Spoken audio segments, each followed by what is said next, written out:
Hello and welcome to Optimistic Wellness. I'm Josh Lipovetsky, and I want to make a really simple but incredibly powerful point today, and that is this.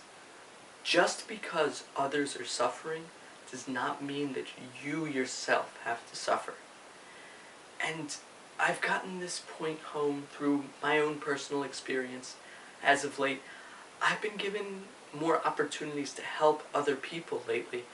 And people have been going through tough times, people have been calling me with problems, and I find myself much more able and more enthusiastic to help people when I don't suffer in response to their suffering. I used to believe that compassion was the ability to absorb the suffering of others and in turn kind of dissipate it. But I've taken a different view of compassion as of late, and that is the ability to remain strong in the face of suffering, maintain level-headed, and work to alleviate that suffering in one person or a group of people. That is compassion.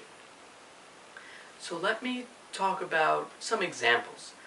Think of a doctor or a nurse. Can you imagine just working as a doctor or a nurse and seeing all the really sad stories of the patients every day, just day in and day out for your entire career? Can you imagine how much that would get to you if you suffered for your patients? It would make life almost impossible to live. That's the way I see it. So doctors and nurses develop what I believe to be, I'm not a doctor or nurse myself, but they develop a defense mechanism of what I'm talking about. This concept can be summed up in a simple phrase, really powerful phrase, and it goes like this.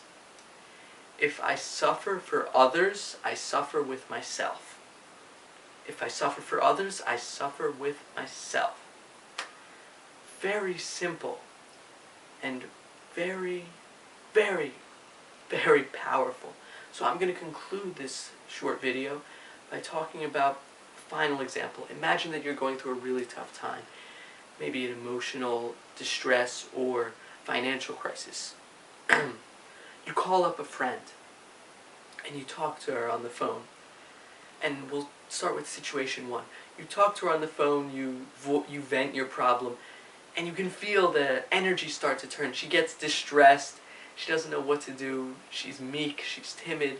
And you feel the energy. And then all of a sudden, maybe you even feel guilt for bringing that energy into the conversation. And nothing good comes of it. But now let's talk about situation number two. You call the same friend.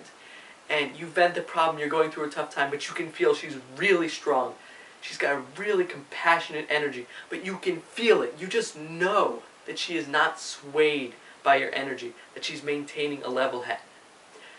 That energy is amazing for problem solving, and I want you to be a living embodiment of that energy because it's really, really amazing. You want to be that friend, and you want to have a friend like that. So thank you for watching. Optimism is the only way.